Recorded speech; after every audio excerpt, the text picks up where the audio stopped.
Et nous ouvrons cette édition par ce drame qui s'est déroulé le 14 juillet dans la commune de Toumara, à Raïatea. Une quadragénaire a été passée à tabac par son conjoint. Elle a dû être évacuée en urgence au CHPF de Taoné alors qu'elle frôlait la mort. Elle se porte mieux selon les médecins. Alors que les autorités judiciaires tentent de connaître les raisons de ce déchaînement de violence, les autorités du pays réfléchissent à des moyens toujours plus efficaces pour éviter que ce genre de drame se reproduise. Les éléments de réponse avec Sam Teinaouri. Bien qu'elle soit sortie d'affaires, la femme admise aux urgences de Taoné après avoir été passée à tabac par son tanné gardera, selon l'avis des médecins, des séquelles des violences qu'elle a subies, notamment sur le plan neurologique. Ce qui inquiète surtout les enquêteurs est que l'auteur des violences, placé en détention provisoire depuis lundi, n'était ni alcoolisé ni sous l'emprise de stupéfiants. De surcroît, il ne souffre d'aucun trouble psychologique. L'enquête déterminera les causes de ce passage à l'acte déjà qualifié d'imprévisible. En effet, l'auteur des violences n'a jamais fait l'objet de signalement ou de plainte. Un cas de figure que l'association polyvalente d'action judiciaire a déjà eu à traiter. Selon sa directrice adjointe, les déchaînements de violences incontrôlés sont parfois dus à des traumatismes d'enfance. Cela peut relever effectivement des conflits conjugaux.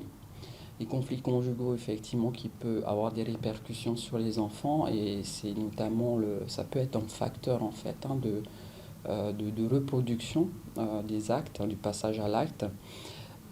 Donc les familles, il est important qu'elles puissent effectivement en discuter avec des proches, avec des professionnels, de manière à ce qu'eux ils puissent identifier que les gestes posés sont des gestes de violence. La page accompagne autant les victimes que les auteurs pour éviter la réitération des violences. Pour que leurs actions de sensibilisation soient plus efficaces, elle dispense des formations ou informations auprès des écoles et des associations de quartier, soit au plus près des familles sujettes aux faits de violence.